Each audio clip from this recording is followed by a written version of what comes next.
रास्ते में कोई एक जाति का, बिरादरी का, धर्म का नहीं होता, वो सबका होता है और सब उन रास्तों पर चलते हैं। आप सोच के देखिए, अभी पीछे एक हमारे भाई की दब के डेथ हुई, मकान गिरा, दब के डेथ हुई। मैं आया और वायदा करके गया कि हफ्ता भर में इसके खाते में पैसा आ जाए, मैं ऐसी व्यवस्था करूंगा।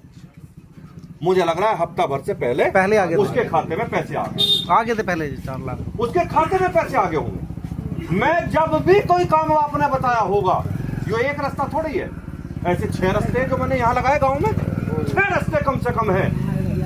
मैं ये नहीं कह रहा कि मैंने इतने काम कर दिए, लेकिन मैं ये गारंटी ले सकूं जितने काम मैंने कर दिए 5 साल में उनका कोई रिपेयर भी नहीं कर पाने का, इतने काम मैंने करे, हर गांव में करे, हर गांव में। मैं ये नहीं कह रहा केवल जोता में ही। आप सोच के देखिए कि एक गांव में, जिस गांव में जाने के लिए रास्ते नहीं हुए करते, मैंने वे रास्ते पक्के कराए।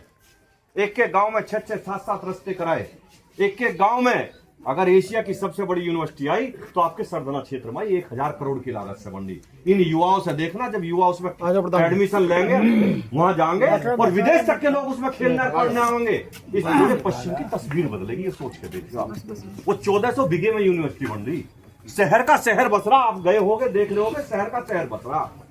जब मैं था, सड़क की हालत जब भी देखी होगी आपने कैसी थी। जब मैं 12 में आया था, जब भी इतने गड्ढे थे, और गड्ढों की कमी आज भी नहीं। लेकिन 10 साल आपकी सड़क चौड़ी करा के, ऐसी करा के रखी कि कभी इतनी सी दिक्कत नहीं आने दी होगी, कभी बिजली की दिक्कत नहीं आने दी होगी। लेकिन आज भी जिस लायक हूं, आपके बीच में रहता हूं, आपका काम करता हूं। अभी एक भाई ने मुझसे कहा कि हमारी पंचायत हो जा।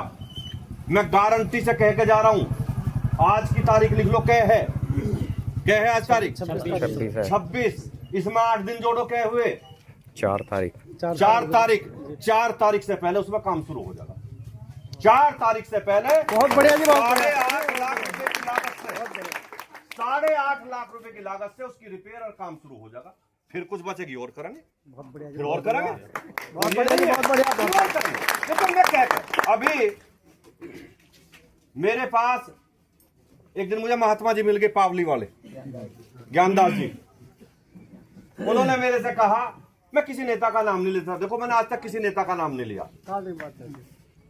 मेरे से उन्होंने कहा, जी किसी नेता ने हमसे वायदा करा था थारा शेड गिरवाऊंगा।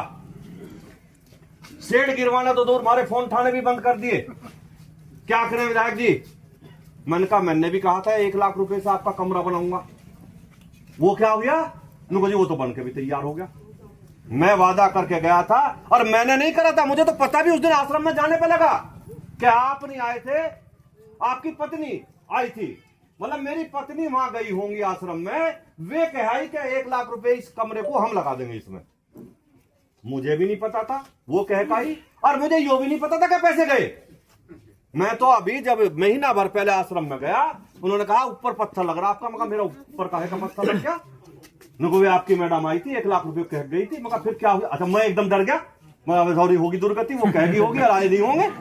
उन्होंने कहा साहब अगले दिन आगे तो कमरा बन के भी तैयार हो गया। तो मैं तो, मेरे परिवार ने भी वादा कर लिया, वो भी पूरा करे, मैं छोड़ता नहीं। उन्होंने मुझे बताया कि कोई नेता आए थे, वायदा करके गए, नहीं हुआ। मैंने कहा, महात्मा जी ये आश्रम ऐसी चीज होती किसी एक आदमी का नहीं होता।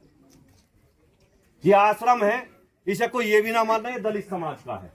ये आश्रम सबका है, ये समाज का है। समाज 36 बिरादरियों का है। अगर ये पावली में आश्रम है, जितना आपका है उतना ही मेरा भी है। पर जिन नेताओं से आपने वायदा करा था, उन्होंने क्या करा? उनको 3 बार पूछ लियो ज्ञानदास जी से, ये प्रधान जी भी बैठे थे, 3 बार 2-2 घंटे बैठे रहे, नेताजी मिले भी नहीं। और लास्ट में कह के इनको पकड़ो, 11,000 रुपए लेने ले जाओ, नहीं तो नहीं।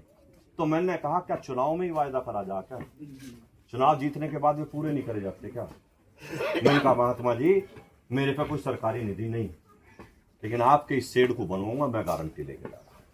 मैं नहीं गया, लेकिन मैंने 2 दिन पहले पता कर लो, 2.5 लाख रुपए उन्हें भिजवा दिए। लो भाई अपना काम शुरू करो, आगे फिर देंगे, आगे फिर देंगे। बहुत बढ़िया। तो क्योंकि आश्रम का काम है, किसी एक व्यक्ति का काम नहीं है। आप सब लोग भी वहां जाओ।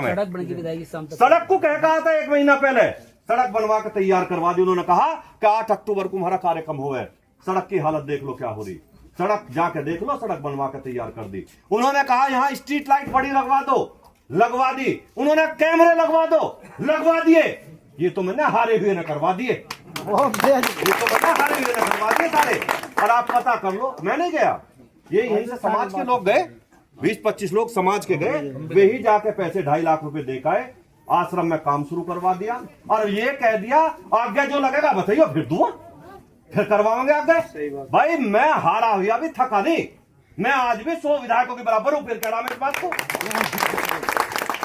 इसलिए मेरा कहना आपसे यही, मैं आपका हूं, मेरे पे एक काम तो कभी होता नहीं, मैं जातिवादी राजनीति नहीं करता। आज तक 18 साल की राजनीति में मेरे मुंह से आकर एक शब्द किसी ने जाति का सुना हो, एक शब्द, तो मैं राजनीति छोड़ के चला जाऊं। खराब लगता है जब केवल जातियों की बात होती है, तो खराब लगता है।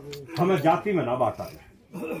हम ये युवाओं से पूछो, अगर मैं यूं कहने लगूं ये युवा दिन रात कंधे से कंधा मिला के मेरे साथ रहे हैं, अधोक्ता के ऐसी समाज से बच्चे कंधे से कंधा मिला के मेरे साथ रहे, और कल को जब ये सोचेंगे कि तुम्हारा तो भैया भी जातिवाद की बात कर रहा, सोच के देखो उनके दिल पे क्या भी, अंदर से सोचो कि जिस आदमी के लिए हम मरे वो जाति की बात कर रहा, उसका जाति के हम नहीं।